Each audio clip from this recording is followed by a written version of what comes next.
But when I use it in the classroom, it's for 4th, 5th, 6th grade, 9, 10, 11-year-olds. Because the pattern can be used to make up new stories.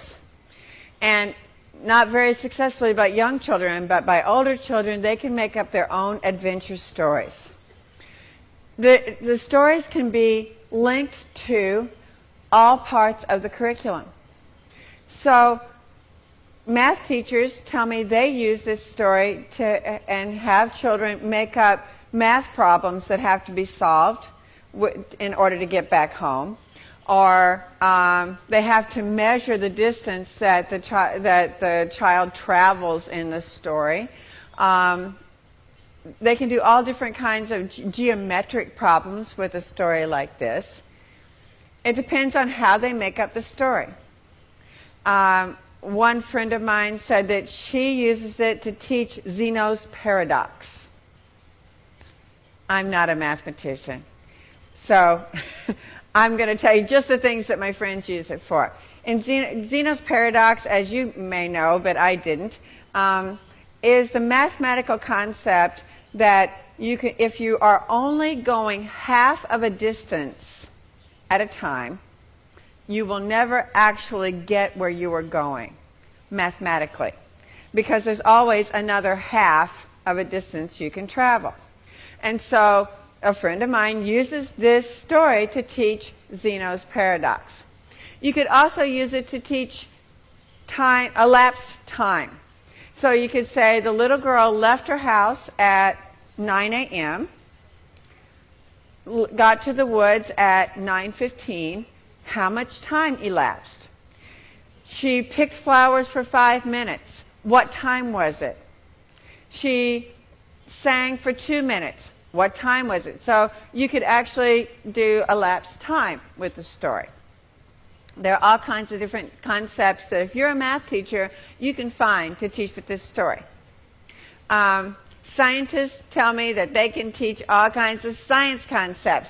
It's really easy for me to see habitat kinds of things, where if you set a story in a certain place, what kinds of plants would there be in the story, what kinds of animals would be in the story, what kinds of weather would be in the story. So you're learning about habitat.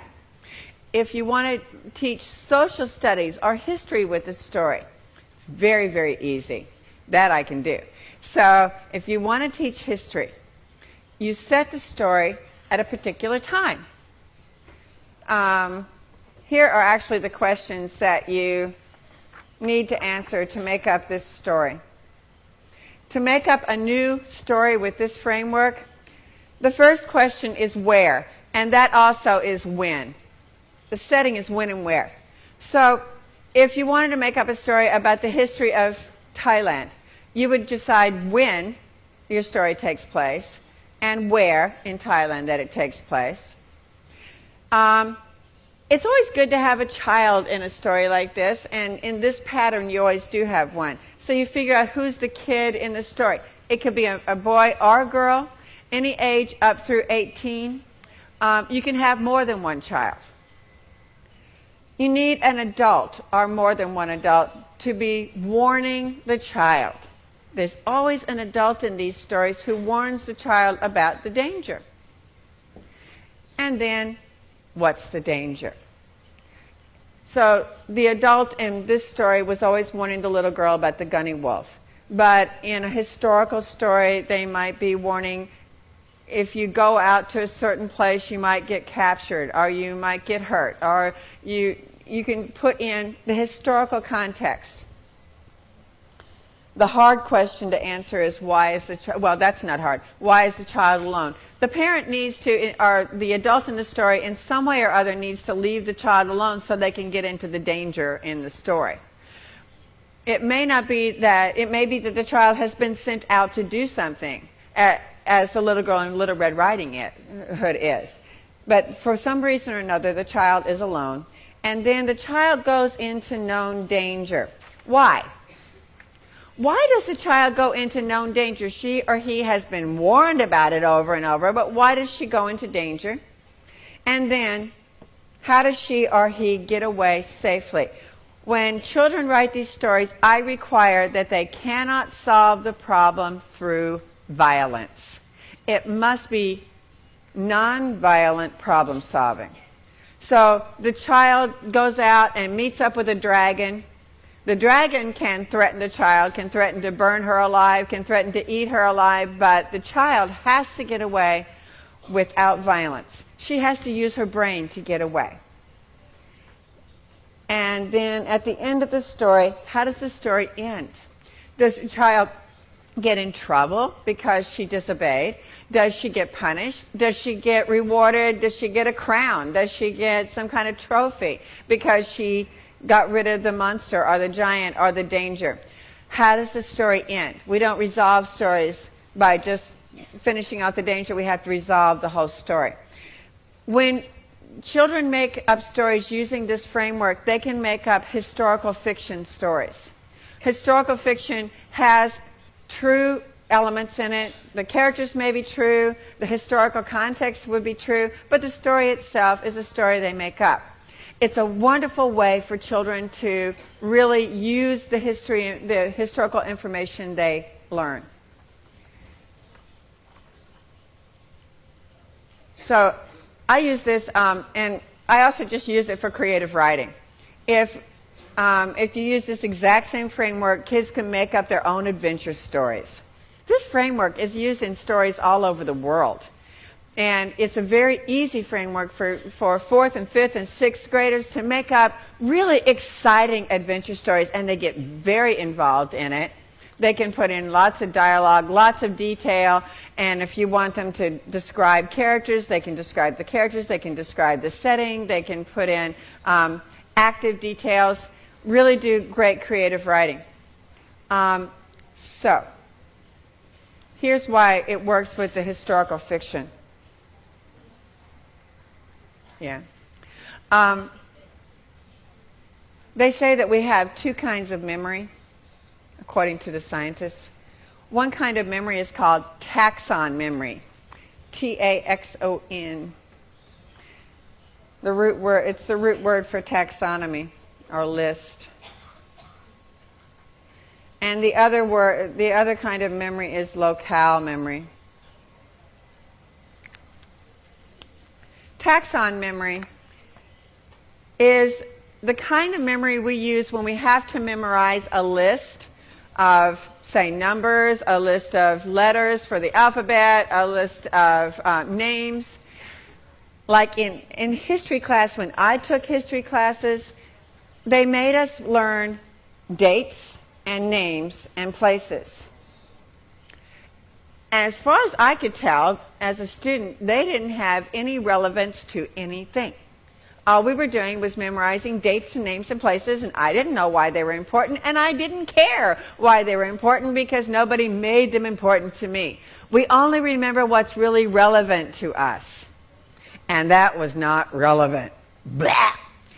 So, taxon memory is the kind of memory you have to rehearse over and over and over and over again. When children learn the alphabet in the United States, they sing it over and over again. A, B, C, D, E, F, G, H, I, J, K, L, M, N, O, P. That's the only way most children learn the alphabet. It's still the way that I have to get to the... If I'm trying to file something, I have to sing the song. That's taxon memory. And according to the scientists, there's a very limited amount of taxon memory available to most of us. Some people are really good at it, but most of us have a limited taxon memory. Locale memory is limitless. Locale memory is the kind of memory where information is connected to relevant information. And that's story. When information is embedded in story, it's meaningful, it's relevant, and we remember it. And it's limitless. So you have the information, for instance, that the little girl was born in 1952. That would be relevant because you care about the little girl, and there'll be something in the story about the little girl that makes you care about her and makes you care about that date. So you'll remember it. A good example of locale memory is if I ask you, what did you have for dinner last night? Did anybody rehearse the list of things they had for dinner last night? Did you, after you ate, did you say, okay, I had peas and corn and carrots and tofu and rice. I had peas and corn and carrots and tofu and rice, peas and corn and carrots, and now you remember it? No. But if I ask you what you had for dinner, could most of you tell me in detail what you had? If you think about it, you can. And you could also remember where you were when you ate it, who you were eating with, maybe where you got the food, where you got the recipe for the food, the first time you ever ate that kind of food.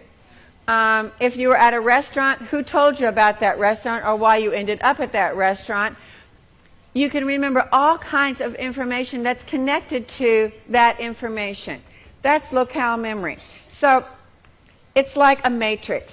Here's the information about what you had for dinner, which is connected to the people you had for dinner with, which is connected to what you talked about with those people. It's also what you had for dinner is connected to where you got the food, how you get to that place, how much the food cost. There's a huge matrix of information. It's limitless.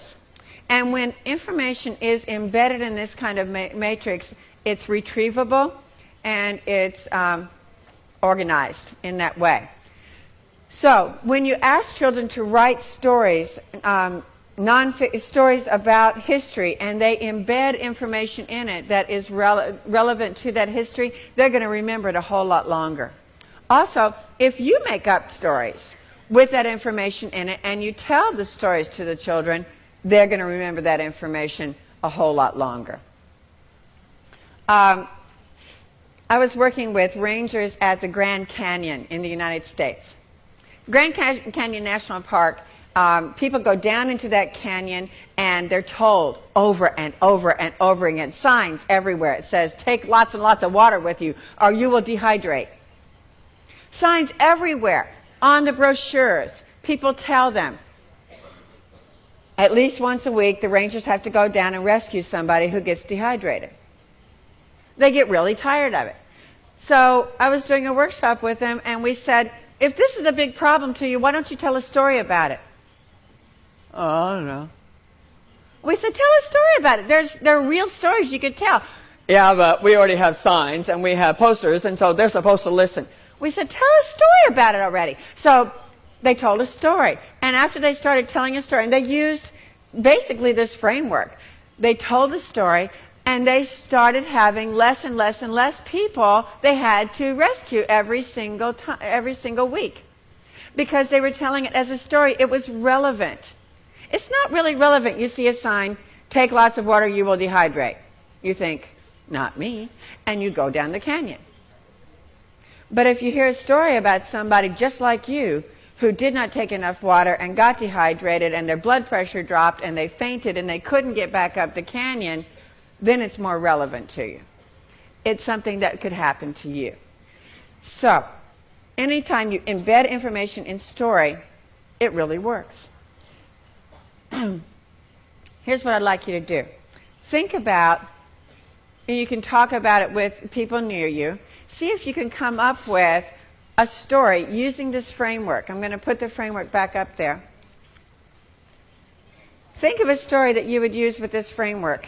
And you don't have to come up and tell it or anything, but just talk about it with your friends, because the more you talk about it, the more useful it will become to you. I'm going to give you about 5 minutes to talk about this, and then maybe some of you will want to report on it.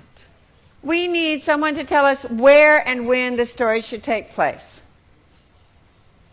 You can just yell it out.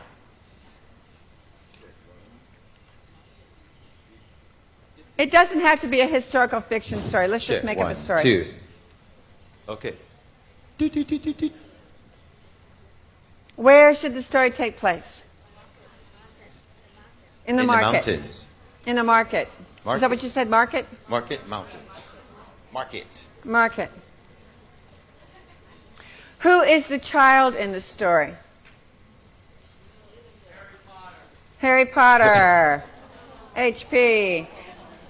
Who's the adult in the story? His mom. His mom. But she's dead. Is he dead? Yeah, Okay, she's dead. maybe his friend. Okay. His friend or his dad? Okay, should it be Hermione or Dumbledore. Puppeteer.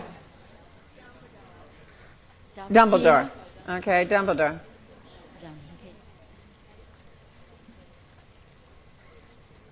Okay, what is the danger that Dumbledore warns Harry Potter about all the time? And it's a danger in the market. Oh, Voldemort. Oh, Voldemort. Okay. He who So- must not be named. If he goes into the market, how is Voldemort going to be a problem?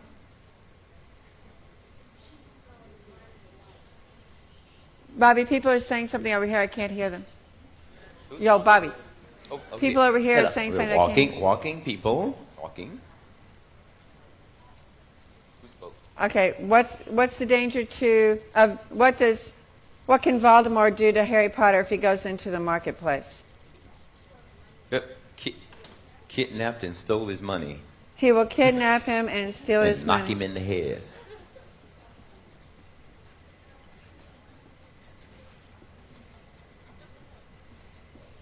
All right. Why is Harry Potter alone in the market? All right, Harry Potter aficionado over there. A new watch. Yeah. He He wants wa- a girl. oh. Oh, okay. He's looking for a Cho girlfriend. Chang will not do. Looking for a girlfriend? Is that right? Yeah.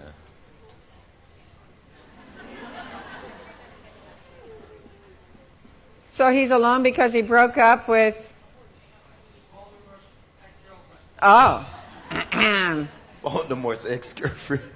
Okay.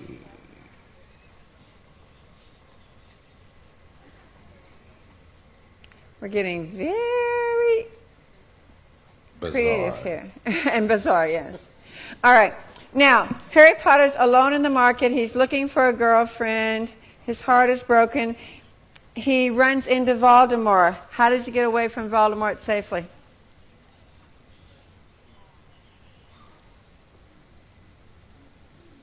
Yeah, it's a hard one.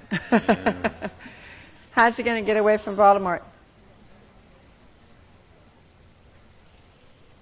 I hear chatter.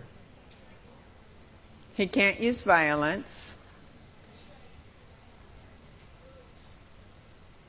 He can trick Voldemort some way. He could put Voldemort to sleep some way, make him dizzy, make him scare him in some way, challenge him. How does the story end? Does he get in trouble with Dumbledore because he was in the marketplace where he wasn't supposed to be?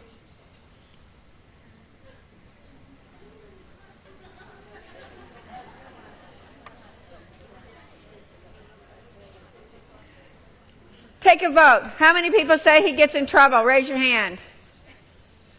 How many say he gets away with One. it and gets a new girlfriend? How many don't care? 3. All of them. Okay. 300. Okay. He gets away with it. All right. We made up a new story. So when I'm making up stories with kids and I'm wanting them to make up their own stories, the first thing I do is we do a group story like this, where we make up a story together, and now that we have an outline of a story, we don't have a story yet. You know we don't. We have our setting, we have our characters, we have our problem, we have the solution to the problem, and we kind of know how the story ends, but we really still don't have a story because stories need imagination. The most important part of any story, whether you're reading it or telling it or making it up, is imagination. So I use my imagination and tell them my version of the story that they made up. So, once upon a time, long ago, Dumbledore called Harry Potter into his office. He said, "Harry, don't ever go into the marketplace alone, because if you do, Voldemort will find you. He will kidnap you, steal your money, and steal your soul." Harry Potter said, "All right, Dumbledore, Professor, I understand, Professor, but you know..." "No buts. Don't go into the market alone. Do you understand?" "All right," said Harry Potter. But you know, it wasn't a week later when Harry broke up with the girl of his dreams. She had been Voldemort's girlfriend before Harry met her, and that's why Voldemort was so angry with Harry. So Harry started thinking, "My heart is broken. I'll never meet another girl. I mean, she was the girl of my dreams. She was gorgeous, and she was sweet, and she was wonderful, and she understood me too. And what am I know what? There are always girls hanging around in the marketplace. If I go there, maybe I'll meet somebody." He forgot all about Dumbledore's warning. He forgot all about Voldemort. He went straight to the marketplace, and he started walking up and down, and he wasn't even looking at the food. He wasn't listening to the vendors. He was looking for a girl, and he saw one. He saw a lovely girl with long red hair, big green eyes, and freckles all over her cheeks. He said, "Wow!" He had stars in his eyes. He was blinded to everything else. He was blinded to the fact that Voldemort was coming up behind him.